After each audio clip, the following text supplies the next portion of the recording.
Makeup பண்ணிட்டு என்ன பண்ண போகிற? தூங்குறதுக்கு ஒரு மேக்கப்பா?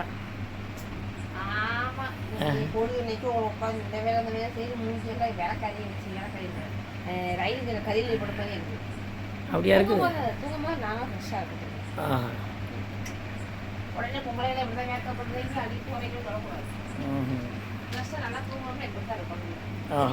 ஓ இன்னைக்கு போட்டுட்டு அலையிறீங்க இதில் இன்னொன்று என்ன தெரியுமா? வீட்டுக்கு சிலிண்டர் இருக்கு, உங்களோட சிலிண்டருக்கு நைட்டி பாவாடை சுற்றுற மாதிரி.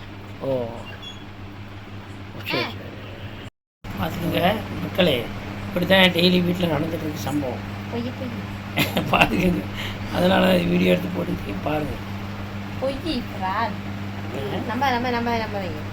என்னது ஒரு தடவை வேலை செஞ்சுட்டு உங்களுக்கோசரம் துணி துவைக்கணும், விளக்கணும், வீடு ஊட்டணும், தண்ணி எடுத்துட்டு வா, அதை எடுத்துட்டு வா, டீ போடு.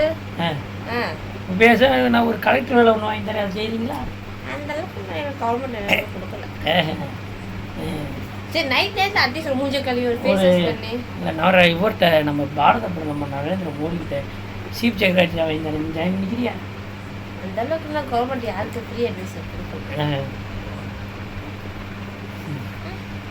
நீங்க வந்து நாளைக்கு பார்க்க வரதுக்கு மேக்கப் பண்ணிட்டு போறீங்க, நாங்கள் வீட்டுக்குள்ள மேக்கப் பண்ண என்ன? ஆமாம், நாங்களும் அப்படி பார்க்க தள்ளிக்கிட்டு போகிறாங்க, உள்ளத்தவே சமாளிக்க முடிய மாட்டேங்குது, இதில் தள்ளிட்டு போகிறாங்களா? என்ன பார்த்தா எப்படி தெரியுது? க்ரீம் அள்ளி மூஞ்சி போட்டுருக்கனா?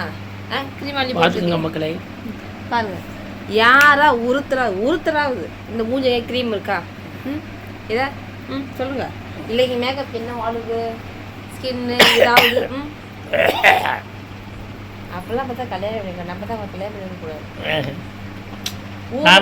இப்படிதான் இருப்பாங்க. இல்லை நானாக தப்பிச்சிருப்பேன், நான் தான் இப்படி மாட்டிக்கிட்டேன். ஊரில் இந்த மாதிரி எத்தனை பேர் இருக்கீங்க? நிறைய பேர் அப்படித்தான் இருக்காங்க. நல்லா வெளிப்படையாக சொல்லிட்டு யாரும் வெளிப்படையாக சொல்லலை. சொல்லுங்க அவ்வளோதான். சொல்லுங்க பார்க்குறேன், எல்லாம் சாமியார் வேஷம் தான். ஊரில்